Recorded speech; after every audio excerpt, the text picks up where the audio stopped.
Hi friends, అందరికీ welcome back.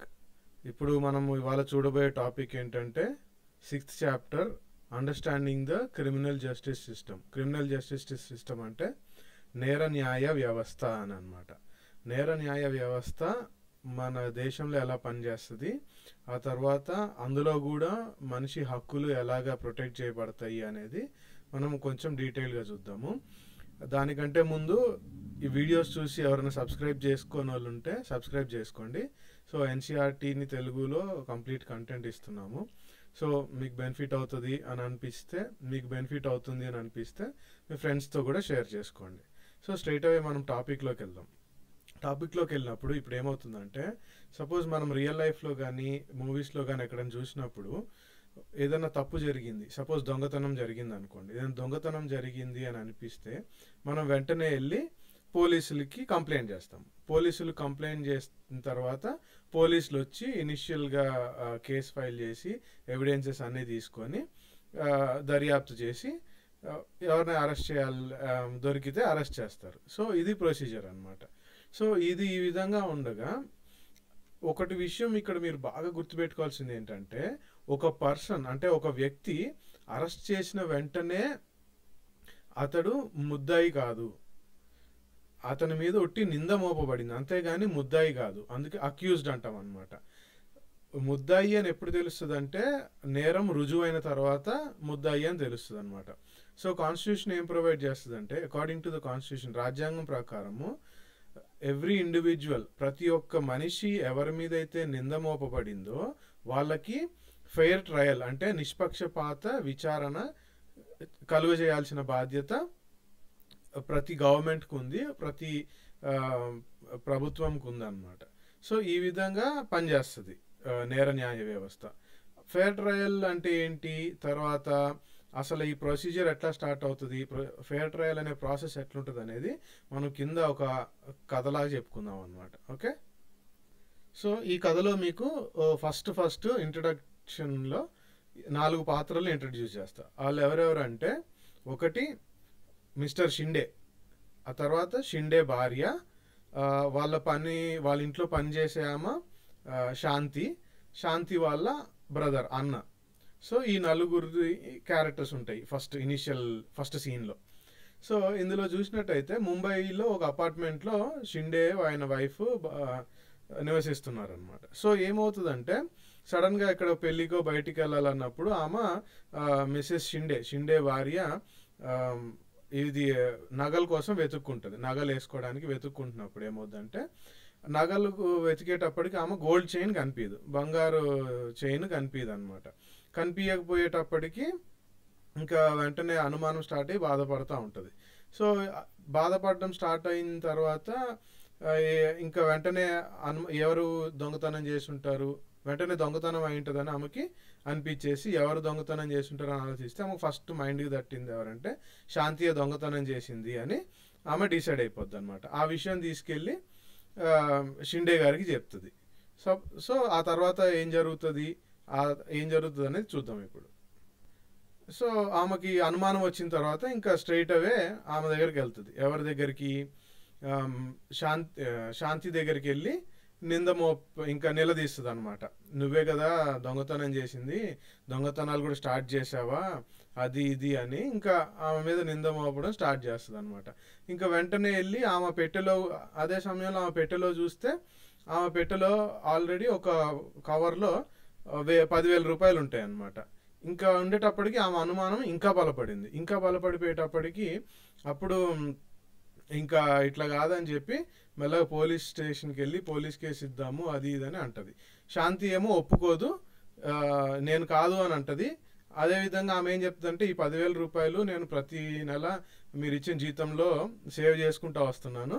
So save చేసుకున్న వాటిలో ఈ 10,000 ఉన్నాయి, నేను దొంగతనం చేయలేదు అని ఆమె చెప్తా ఉంటుంది అనమాట. సీన్ అక్కడ కట్ చేస్తే ఇప్పుడు పోలీస్ స్టేషన్కి వచ్చిన తర్వాత ఇంకా షిండే గారు వచ్చి చెప్తా ఉంటారు అనమాట. నేను ఎఫ్ఐఆర్ ఫైల్ చేయడానికి వచ్చాను సార్, ఇట్లా శాంతి అనే అమ్మాయి నా వైఫ్ నెక్లెస్ దొంగతనం చేసింది, సో ఎఫ్ఐఆర్ ఫైల్ చేయడానికి వస్తానంటే ఇక్కడ కొత్త క్యారెక్టర్ ఎవరు, సబ్ ఇన్స్పెక్టర్ రావు గారు అనమాట. సో రావు గారు ఇంకా ఎఫ్ఐఆర్ ఫైల్ చేయడానికి రికార్డ్ చేస్తారు, ఎఫ్ఐఆర్ని రికార్డ్ చేస్తారు. సో ఎఫ్ఐఆర్ ఫైల్ చేసిన తర్వాత ఇంకా స్టేట్మెంట్స్ తీసుకోవాలి కదా అని చెప్పి షిండే గారి దగ్గర, షిండే భార్య దగ్గర థెఫ్ట్కి సంబంధించి అంటే దొంగతనానికి సంబంధించి స్టేట్మెంట్స్ తీసుకుంటారు. వాళ్ళు స్టేట్మెంట్స్ తీసుకున్న తర్వాత సో ఇప్పుడు ప్రస్తుతానికి ఆయనకి నెక్స్ట్ చేయాల్సిన బాధ్యత ఏంటంటే ఆ 10,000 రూపాయలు బంగారం అమ్మడం వల్ల వచ్చింది అని చెప్పారు కాబట్టి ఆ 10,000 రూపాయలు ఉన్న కవర్ కూడా సీల్ చేస్తారు. అది ఎవిడెన్స్ లాగా అంటే సాక్ష్యం లాగా ఎవిడెన్స్ లాగా తీసుకుంటారు అనమాట. తీసుకొని ఫస్ట్ ఆయనకు వీళ్ళందరూ చెప్పేటప్పటికి ఆయనకు అనిపించింది ఏంటంటే శాంతిని అరెస్ట్ చేయాలి, ఎందుకంటే ఆమె మీద వీళ్ళు నిందేశారు కాబట్టి శాంతిని అరెస్ట్ చేయాలి అని డిసైడ్ చేస్తారు. ఈలోపు సుశీల్ అని వ్యక్తి ఎవరు, శాంతి వాళ్ళ అన్న. శాంతి వాళ్ళ అన్న వచ్చేసి చెప్తా ఉంటాడు, సార్ మా చెల్లిని రిలీజ్ చేయండి, అరెస్ట్ చేయకండి, దొంగతనం చేసింది మేం కాదు అని చెప్పిన వెంటనే రావు గారు ఏమంటారు, ఎస్ఐ రావు గారు, మీరు కోర్టుకి వెళ్ళి బెయిల్ తెచ్చుకో అని అంటూ ఉంటాడు అనమాట. కానీ ఇప్పుడు కోర్టుకి వెళ్ళి బెయిల్ తెచ్చుకోవాలంటే సుశీల్కి అంత స్తోమత ఉందా అనే క్వశ్చన్ మీకు రావాలి. సో అప్పుడు అంటాడు అనమాట, నా దగ్గర డబ్బులు లేవు, లాయర్ని పెట్టుకునేంత డబ్బు లేదు, ఉన్న కొద్ది డబ్బులు మీరు ఆల్రెడీ 10,000 సీల్ చేసి పెట్టారు, షూరిటీ ఇవ్వడానికి కూడా నా దగ్గర డబ్బులు లేవు, బెయిల్ తెచ్చుకున్నా కానీ అని సుశీల్ అంటాడు అనమాట. సో ఈలోపు ఏం జరుగుతూ ఉంటుంది, సుశీల్ ఇట్లా అంటే ఇంకా ఆయన్ని బతిలాడుతున్నప్పటికీ కూడా ఇంకా రియాక్ట్ అవ్వడు అనమాట. రావు గారు రియాక్ట్ అవ్వకుండా ఇంకా సుశీల్ మీద ఎదురు తిరిగి వెంటనే సుశీల్ని తీసుకొచ్చి స్టేషన్లో పెట్టేస్తాడు. స్టేషన్లో పెట్టి చిత్రహింసలు పెట్టి కొట్టి పోలీస్ కానిస్టేబుల్స్తో కొట్టిపిచ్చి అంతా చేసిన తర్వాత అంటే దౌర్జన్యంగా ఒప్పుకోమంటాడు అనమాట, ఒత్తిడి తీసుకొస్తాడు అనమాట. ఇదే కాదు, ఈ చుట్టుపక్కల ఈ నైబర్హుడ్లో జరిగిన దొంగతనాలన్నీ నువ్వు మీ చెల్లి ఒక గ్యాంగ్గా ఫామ్ అయ్యి మిగతా గ్యాంగ్ వర్కర్స్ అందరితో కలిసి ఈ దొంగతనాలు చేశారు అని ఒప్పుకోమని ఒత్తిడి తీసుకొస్తాడు అనమాట. ఆయనేమో సుశీల్ ఏమో నేను కాదు సార్, నేను ఏదో కార్మికుడిని, ఫ్యాక్టరీలో పని చేసుకుంటుంటాను అని అంటాడు అనమాట. సో ఇంకా ఒప్పుకోకపోయేటప్పటికి మళ్ళీ అదే వాదన తీసుకొచ్చేటప్పటికి ఇంకా పోలీసు వాళ్ళు కూడా 2 రోజుల తర్వాత సుశీల్ని వదిలేస్తారు. సో మనం ఇప్పుడు ఏమనుకుందాము, సరే ఆమెకు బెయిల్ వచ్చింది అనుకుందాం, శాంతికి 1 నెల తర్వాత బెయిల్ వచ్చింది అని అనుకుందాము. కానీ బెయిల్ వచ్చిన తర్వాత షూరిటీ కింద 20,000 పెట్టాలన్నమాట. కానీ షూరిటీ కింద 20,000 పెట్టడానికి ఆమె దగ్గర డబ్బులు లేవు, సుశీల్ దగ్గర కూడా లేవు. కానీ ఈలోపు శాంతి జైల్లోనే ఉంది, ఇంకా జైల్లోనే ఉండి చాలా ఆందోళన చెందుతూ ఉంది అనమాట. నాకు లైఫ్ ఏమవుతుంది, ఆ 10,000 ఏమవుతాయి, ఈ దర్యాప్తు తర్వాత నా లైఫ్ ఏమవుతుంది, అందరు ఎట్లా అనుకుంటారు, ఈ విధంగా ఆమె కొంచెం ఆందోళన చెందుతూ ఉంటుంది. పోలీసులు నెక్స్ట్ ఛార్జ్ షీట్ ఫైల్ చేస్తారు. మెజిస్ట్రేట్ కోర్టులో ఛార్జ్ షీట్ ఫైల్ చేసిన తర్వాత ఫైల్ అయిన ఛార్జ్ షీట్ కాపీ ఒకటి శాంతికి ఇస్తారు. విట్నెసెస్ అంటే సాక్ష్యాలు ఎవరెవరు ఉంటారో వాళ్ళ స్టేట్మెంట్స్ కూడా ఇస్తారనమాట. కానీ ఇక్కడ ప్రాబ్లం ఏంటి, శాంతి తరపున వాదించే లాయర్ లేరు ఆమెకు వచ్చే జీతం, ఆమె చేసే పనికి లాయర్ని పెట్టుకోలేదు. సో ఇప్పుడు ఏం చేయాలనంటే మెజిస్ట్రేట్ ఎవరైతే ఉన్నారో ఆయన ఒక అడ్వకేట్ని అపాయింట్ చేయాలన్నమాట. అంటే శాంతి కేసుని డిఫెండ్ చేస్తూ శాంతి తరపున వాదించే ఒక అడ్వకేట్ లాయర్ని అపాయింట్ చేయాలి. ఆమె కమలా రాయ్ ఈ సీన్లో. సో ఇప్పుడు మనము కొంచెం కథలో నుంచి, స్టోరీలో నుంచి బయటకు వచ్చి అసలు విషయం తెలుసుకుందాము. అసలు పాలిటీ సంబంధించిన పాయింట్ ఏంటంటే ఆర్టికల్ 22 ప్రకారము, మన రాజ్యాంగంలో ఉన్న ఆర్టికల్ 22 ప్రకారము నింద మోపబడిన ప్రతి ఒక్కళ్ళ తరపున వాదించడానికి ఒక లాయర్ ఉండాలనేది మన ప్రాథమిక హక్కు. ఇది బాగా గుర్తుపెట్టుకోండి, ఫండమెంటల్ రైట్స్లో అది ఉంది. అదే కాకుండా ఆర్టికల్ 39A ప్రకారము ఎవరికన్నా లాయర్ లేకపోతే లేదా వాళ్ళున్న పరిస్థితిలో, వారున్న దారిద్ర్యంలో లాయర్ని పెట్టుకోలేని పరిస్థితిలో ఉంటే ఎవరైనా స్టేట్ అంటే ఇక్కడ ప్రభుత్వము వారి తరపున వాదించడానికి ఒక లాయర్ని ప్రొవైడ్ చేయాలి. ఇది చాలా అంటే చాలా ఇంపార్టెంట్. మీకు ఇక బ్లైండ్ గుర్తుపెట్టుకోవాల్సిన విషయాలు ఈ రెండు, ఆర్టికల్ 22, ఆర్టికల్ 39A. సో ఇప్పుడు అడ్వకేట్ కమలా రాయ్ అనే ఆవిడ శాంతి తరపున కోర్టులో వాదించడానికి ముందుకు వస్తుంది, మెజిస్ట్రేట్ అపాయింట్ చేశారు కాబట్టి. ఇప్పుడు ఈమె శాంతి కమలారాయ్ తన అడ్వకేట్కి ఏం చెప్తుందంటే, ఇదోండి కేస్ పేపర్స్, ఇది నా మీద అంత తప్పుడు నింద వేశారు, నేను డబ్బులు దొంగలించలేదు, ఆ 10,000 రూపాయలు నేను దాచిపెట్టుకున్న డబ్బులు, అది కాకుండా దాన్ని ఇప్పుడు వాళ్ళ ఎవిడెన్స్ కింద సీజ్ చేసేసారు అని అన్నీ చెప్తా ఉంటుంది అనమాట. చెప్పిన తర్వాత మెజిస్ట్రేట్ ఏం చెప్తారంటే, పోలీసులు ఫైల్ చేసిన ఛార్జ్ షీట్ ప్రకారం షిండే గారికి భార్య గోల్డ్ చైన్ దొంగతనం చేయబడింది, ఈ 10,000 రూపాయలు దానికి సంబంధించినవి, 10,000 రూపాయలు శాంతి దగ్గర ఉన్నవి అని వాళ్ళు ఇచ్చిన ఫస్ట్ ఇన్ఫర్మేషన్ మీద ఛార్జెస్ ఫైల్ చేస్తాడు. కానీ శాంతి మాత్రం నేను నిర్దోషిని అన్న పాయింట్ మీదే ఉంటుందన్నమాట. సో ఈ మధ్యలో పబ్లిక్ ప్రాసిక్యూటర్ అనే ఒక వ్యక్తి వస్తాడు. పబ్లిక్ ప్రాసిక్యూటర్ అనే వ్యక్తి స్టేట్ తరపున, అంటే ప్రభుత్వం తరపున వాదించడానికి వస్తాడు. ప్రభుత్వం తరపున వాదించడానికి వచ్చిన వ్యక్తిని పబ్లిక్ ప్రాసిక్యూటర్ అంటాం మనం. సో ఈయన రోల్ ఏంటి, అసలు ఈయన ఎందుకు వచ్చారు ఇక్కడికి అన్న విషయాన్ని మనం చాప్టర్ ఎండింగ్కి వెళ్ళే కొద్దీ చూస్తాం అన్నమాట. ఆయన ఏం చేస్తాడంటే, షిండే భార్యాభర్తలు ఉన్నారు కదా, వాళ్ళ తరపునున్న ఎవిడెన్సెస్, అంటే వాళ్ళ తరపునున్న సాక్ష్యాలని ప్రొడ్యూస్ చేస్తాడు కోర్టు ముందు. సో షిండేని ప్రశ్నిస్తే, మిసెస్ షిండే అంటే షిండే గారి భార్యని ప్రశ్నిస్తే ఎట్లా పోయిందంటే, ఆమె కథ అంతా చెప్పుకొని వస్తుంది అనమాట. డ్రాయర్లో పెట్టాను, డ్రాయర్లో బయటకు వెళ్దామని చూసినప్పుడు డ్రావర్లో లేవు, ఇంకా శాంతి తీసుకొని ఉంటుంది, ఆ తర్వాత శాంతి ట్రంక్లో నాకు 10,000 రూపాయలు దొరికినాయి, ఇది అమ్మే తెచ్చుకొని ఉంటుంది అని చెప్పి ఆమె దొంగ అని చెప్పేస్తుంది అనమాట. ఆ తర్వాత శాంతి తరపునున్న లాయర్ ఉంటుంది కదా, అడ్వకేట్ రాయ్, కమలా రాయ్ అనే ఆమె కూడా ఈమెని ప్రశ్నిస్తుంది అనమాట. ప్రశ్నలు స్టార్ట్ చేస్తుంది. ఏ విధంగా స్టార్ట్ చేస్తుంది అంటే, సో ఇప్పుడు మీరు మీరు చెప్పిన దాన్ని బట్టి కమలారాయ్ ప్రశ్నిస్తూ ఉంటుంది. మిసెస్ షిండేని ఏమంటుందంటే, మీరు చెప్పిన దాన్ని బట్టి మీరు ఆమె దొంగతనం చేసేటప్పుడు చూడలేదు, పాయింట్ నెంబర్ 1. అదేవిధంగా ఆమె దగ్గర మీరు పోగొట్టుకునే చైన్ లేదు, పాయింట్ నెంబర్ 2. అదేవిధంగా మీరు ఆమెకి 3 సంవత్సరాల నుంచి ప్రతి నెల జీతం ఇస్తున్నారు అన్న ఈ 3 పాయింట్ల మీద 1,000 రూపాయలు జీతం ఇస్తున్నారని క్వశ్చన్ చేస్తుంది అనమాట. సో ఆ తర్వాత కమలారాయ్ అంటే శాంతి తరపున లాయర్ ఏం చేస్తుందంటే, సుశీల్ని కూడా వాళ్ళ తరపున విట్నెస్గా, సాక్ష్యంగా ప్రొడ్యూస్ చేస్తుంది. ప్రొడ్యూస్ చేసిన తర్వాత 10,000 రూపీస్ శాంతి అండ్ సుశీల్ అన్నా చెల్లెళ్ళ సేవింగ్స్లో నుంచి వీళ్ళు సేవ్ చేసుకున్నారు అనేది ఎస్టాబ్లిష్ చేయడానికి ఆమె సుశీల్ని కూడా క్వశ్చన్ చేస్తుంది అనమాట. సో ఇంకా వాదోపవాదాలు జరిగి ఇంకా ఫైనల్ జడ్జిమెంట్ దగ్గర అయ్యే టైంలో సుశీల్ అనే వ్యక్తి ఇన్స్పెక్టర్ శర్మ అని ఇంకొక ఇన్స్పెక్టర్ ఆయన అప్పుడే ఆ సమయంలోనే ఒక గ్యాంగ్ని పట్టుకుంటాడు అనమాట. ఈ నైబర్హుడ్ మొత్తంలో ఒక గ్యాంగ్ ఇట్లాగా అందరి ఇళ్లలో చొరబడి నగలు దొంగతనం చేస్తుంది అన్న ఒక గ్యాంగ్ను పట్టుకుంటాడు. ఆ గ్యాంగ్లో భాగంగానే ఆ గ్యాంగ్లో ఎవరు ఉంటారంటే, షిండే భార్యాభర్తల వల్ల అబ్బాయి వాళ్ళ ఫ్రెండ్స్ కూడా ఉంటారు అనమాట. సో ఈ గ్యాంగ్ను పట్టుకుని వెంటనే శర్మ గారు పట్టుకున్నారని తెలిసిన వెంటనే అది సుశీల్ ఆ విషయం తీసుకెళ్లి అడ్వకేట్ రాయ్ గారికి చెప్తాడు. అడ్వకేట్ రాయ్ ఏంటంటే, శర్మని ఇప్పుడు విట్నెస్గా, అంటే శర్మని ఇప్పుడు సాక్షిగా నిలబెడుతుంది అనమాట. నిలబెట్టి మళ్ళీ క్వశ్చనింగ్ స్టార్ట్ చేస్తుంది. సో ఇప్పుడు ఇన్స్పెక్టర్ శర్మని ప్రొడ్యూస్ చేసినప్పుడు అప్పుడు ఆయన కరెక్ట్గా ఆ గొలుసు ఏదైతే షిండే గారి భార్య పోగొట్టుకుందో ఆ గొలుసు తీసుకొచ్చి వీళ్ళ ముందు పెడతాడు.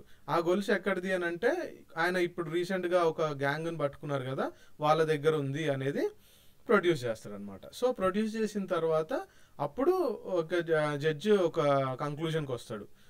వచ్చి అప్పుడు శాంతి నిర్దోషి అని చెప్పేసి ఆమెను రిలీజ్ చేసేస్తాడు.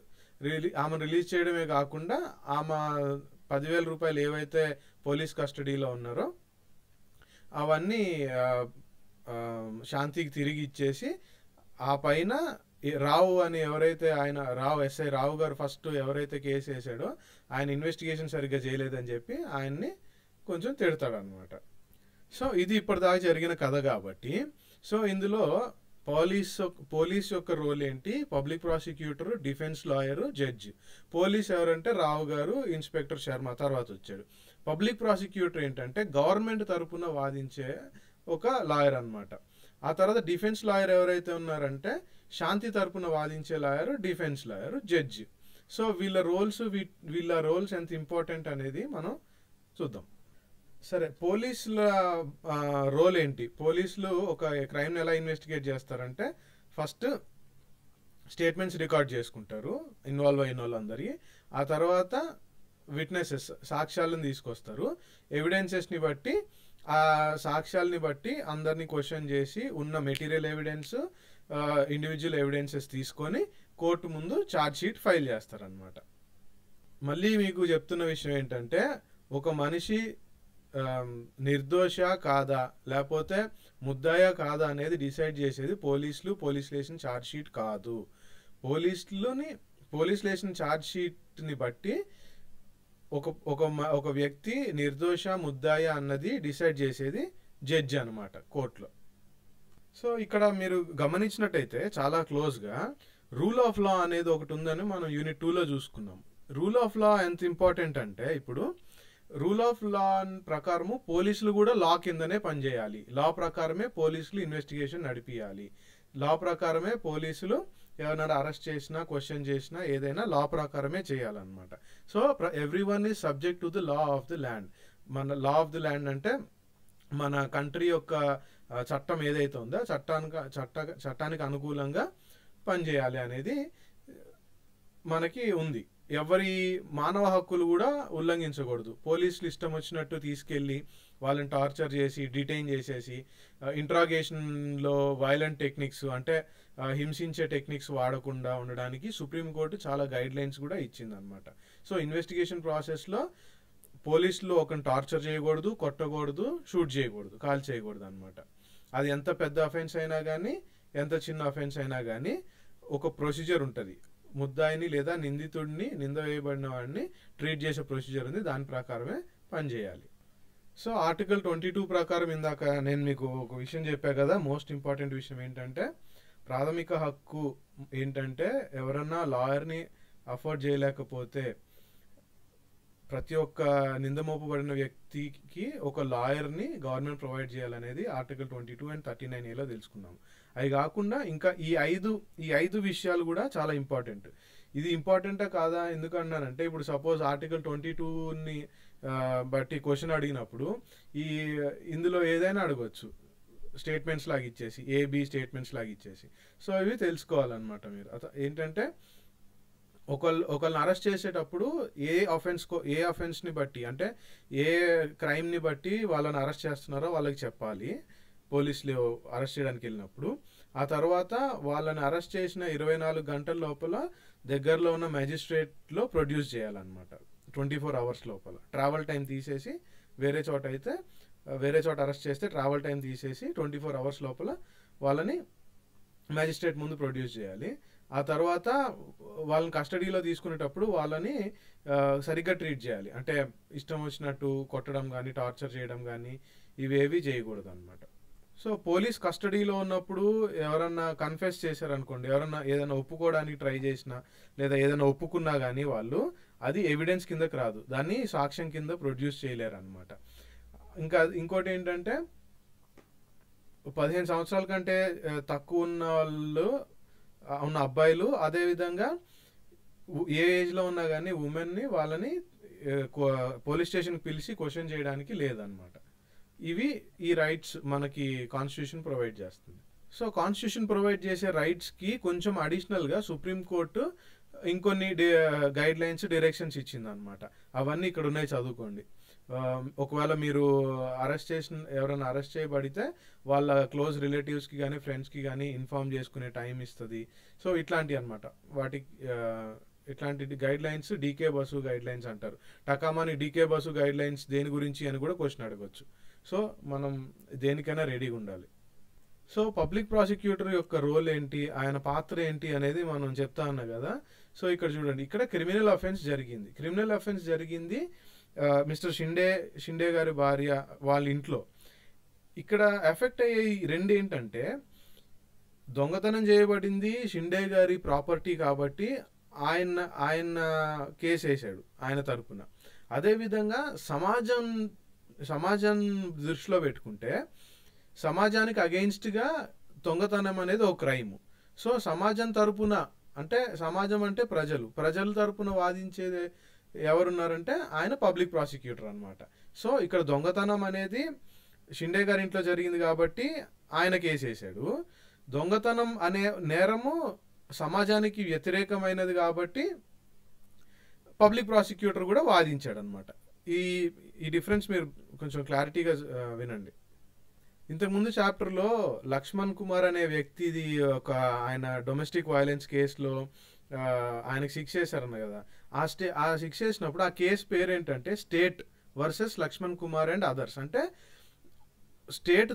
స్టేట్ అంటే ప్రభుత్వము, లక్ష్మణ్ కుమార్ అక్కడ వాళ్ళిద్దరు అనమాట కంప్లైనెంట్స్. అంటే ఇది స్టేట్కి అగెయిన్స్ట్గా, అంటే ప్రభుత్వానికి అగెయిన్స్ట్గా, ప్రభుత్వం అంటే ప్రజలు, పబ్లిక్ అగెయిన్స్ట్గా ఉంది కాబట్టి ఇది ఇందులో పబ్లిక్ ప్రాసిక్యూటర్ ఇన్వాల్వ్ అవుతాడు. సో పబ్లిక్ ప్రాసిక్యూటర్ ఎప్పుడు ఇన్వాల్వ్ అవుతాడంటే ఛార్జ్ షీట్ ఫైల్ అయిపోయింది, పోలీసు వాళ్ళు ఛార్జ్ షీట్ ఫైల్ అయిపోయింది, ఇన్వెస్టిగేషన్ అయిన తర్వాత ఛార్జ్ షీట్ ఫైల్ అయిన తర్వాత పబ్లిక్ ప్రాసిక్యూటర్ ఇన్వాల్వ్ అయ్యి ఛార్జ్ షీట్ కాపీ తీసుకుంటాడు. ఎందుకు ఇన్వాల్వ్ అవుతాడంటే ఇది సమాజానికి అగెయిన్స్ట్గా, స్టేట్కి అగెయిన్స్ట్గా, స్టేట్ అంటే ప్రజలకు అగెయిన్స్ట్గా ఉంది కాబట్టి పబ్లిక్ ప్రాసిక్యూటర్ ఇన్వాల్వ్ అవుతాడు అనమాట.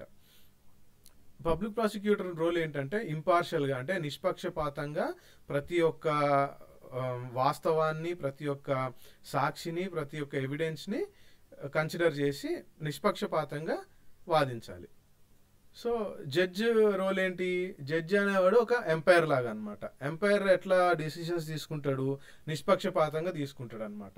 నిష్పక్షపాతంగానే తీసుకోవడమే కాకుండా ఆయన ఫస్ట్ ఏం ప్రెజ్యూమ్ చేసుకుంటాడంటే ఒక వ్యక్తి ముద్దాయి కాదు అన్న ఒక ఐడియాతోనే క్వశ్చనింగ్ స్టార్ట్ చేసి ఆ తర్వాత ఎవరైతే కేసు వేశారో బియాండ్ డౌట్, అంటే సందేహం లేకుండా ఎస్టాబ్లిష్ చేయాలన్నమాట పలానా వ్యక్తి దోషి అని.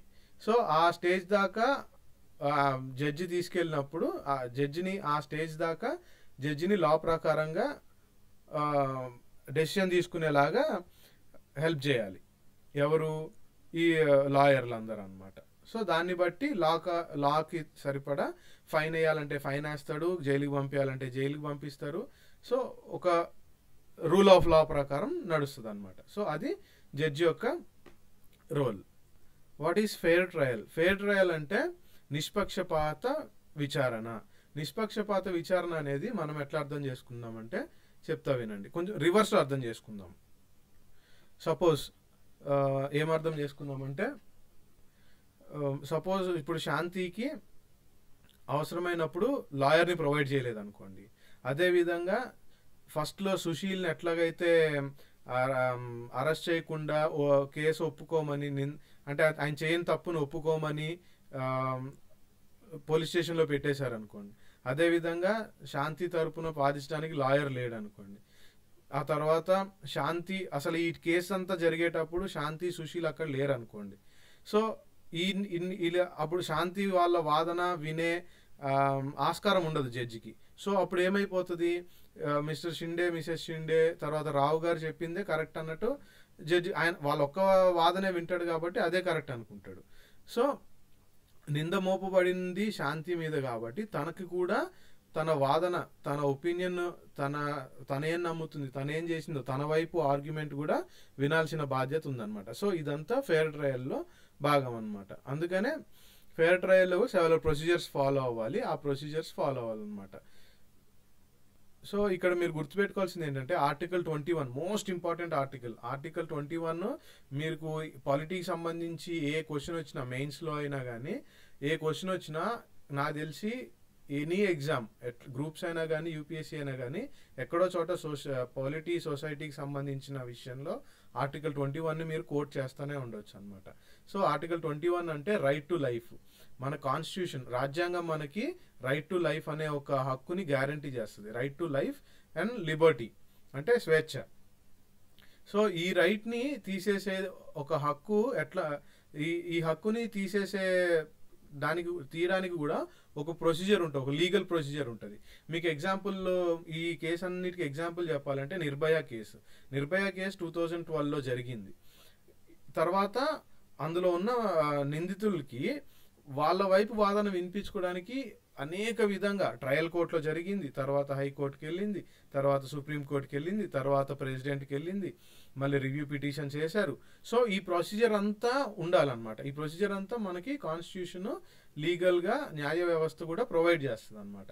వాడు ఎట్లాంటి ముద్ద అయినా ఏ క్రైమ్ చేసినా కానీ ఆర్టికల్ 21 రైట్ టు లైఫ్, బతికే హక్కు ప్రతి ఒక్కరికి ఉందనేది కాన్స్టిట్యూషన్ చెప్పింది. కాన్స్టిట్యూషన్ ఇంకో విషయం ఏం చెప్పిందంటే ఒక లీగల్ ప్రొసీజర్ ద్వారానే ఈ రైట్ టు లైఫ్ తీసేయగలము. అందుకనే వాళ్ళకి తర్వాత ఉరిశిక్ష వేశారు. ఏ విధంగా వేశారు ఉరిశిక్ష? లీగల్ ప్రొసీజర్స్, చట్టపరమైన ప్రొసీజర్స్ అన్ని ఫాలో అయ్యి వాళ్ళకి శిక్ష చేశారు. సో ఇది చాలా ఇంపార్టెంట్. ఈ చాప్టర్లో మోస్ట్ ఇంపార్టెంట్ థింగ్ ఏంటంటే ఆర్టికల్ 22, ఆర్టికల్ 21, ఆర్టికల్ 39A, తర్వాత రైట్స్ ఆఫ్ అక్యూజ్, ఇవన్నీ చాలా ఇంపార్టెంట్. సో ఒక క్రైమ్ ఉంటే ఆ క్రైమ్ని బియాండ్ డౌట్, సందేహం లేకుండా ఉండేంత స్ట్రాంగ్గా ప్రూవ్ చేయాలని మీకు ఇందాక చెప్పే కదా, అది ఇక్కడే ఉంది చూడండి. సో ఇవన్నీ ఒక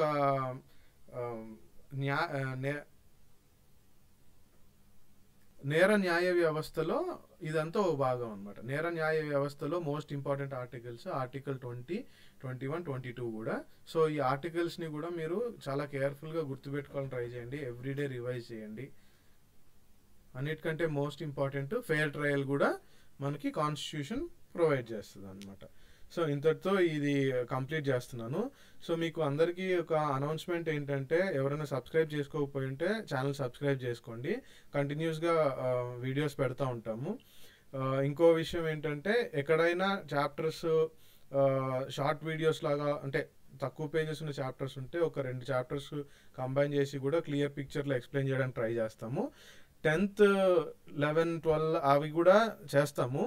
సడన్గా జంప్ చేయడం కరెక్ట్ కాదు కదా అని చెప్పి ఇవి చేస్తున్నాము. సో మిగతా చాప్టర్స్ కూడా చేస్తాం. So don't worry, me preparation బాగా జరుగుతుంది అనుకుంటున్నాను. Stay home, stay safe, stay healthy.